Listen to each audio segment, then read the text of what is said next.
Le Soleil en zone de combat, qu'est-ce que cela veut dire en astronomie et en astrologie?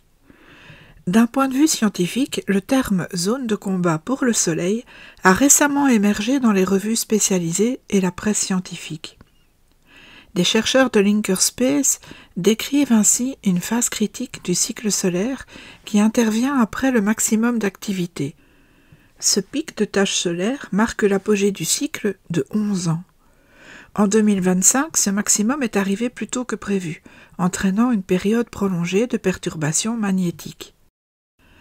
Pendant ce que l'on appelle donc cette zone de combat, de gigantesques trous coronaux apparaissent à la surface du Soleil. Il ne s'agit pas de trous physiques au sens où l'on pourrait le penser. Un trou coronal est une région plus sombre dans la couronne solaire, visible principalement en ultraviolet extrême ou en rayons X grâce aux satellites d'observation solaire. Il propulse des vents solaires intenses dans l'espace, capables de provoquer des tempêtes géomagnétiques. Le physicien Scott McIntosh de Linkerspace a prévenu que ces épisodes pourraient menacer les satellites, les communications, les réseaux électriques et peut-être la sécurité des astronautes. Les aurores polaires pourraient quant à elles devenir visibles à des latitudes inhabituelles. Des agences comme la NOAA et le CNES surveillent activement cette zone de combat solaire pour anticiper ses effets sur les infrastructures.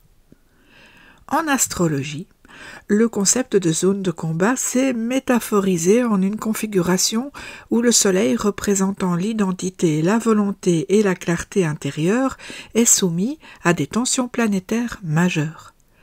Alors que la zone astronomique désigne une combustion ou une éclipse partielle, la version astrologique désigne une combinaison d'aspects difficiles autour du Soleil.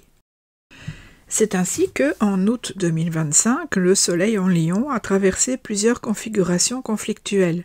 Un carré à Uranus, stimulant rupture et impulsion de liberté, une opposition à Pluton rétrograde, ouvrant des zones sensibles de pouvoir et de transformation, et une cohabitation avec Vénus rétrograde, remettant en question les valeurs, l'amour et les formes d'expression. Ces aspects combinés ont placé le Soleil dans une zone de combat symbolique, non pas visible mais contestée. L'affirmation de soi a dû composer avec des forces extérieures, des remises en question, des transformations imposées. Il ne s'agit pas d'un affaiblissement, mais d'une période formatrice qui sollicite, ébranle, révise. Aujourd'hui, alors que le Soleil s'achemine vers la Vierge, ces tensions ne sont pas encore totalement dissipées. Elles invitent à intégrer ce que l'épreuve a révélé. La lumière solaire est redevenue plus structurée, plus attentive aux détails, mais elle reste teintée d'une conscience accrue de ses zones d'ombre et de son besoin de cohérence. Le phénomène méritait que l'on s'y attarde. À bientôt pour un prochain épisode.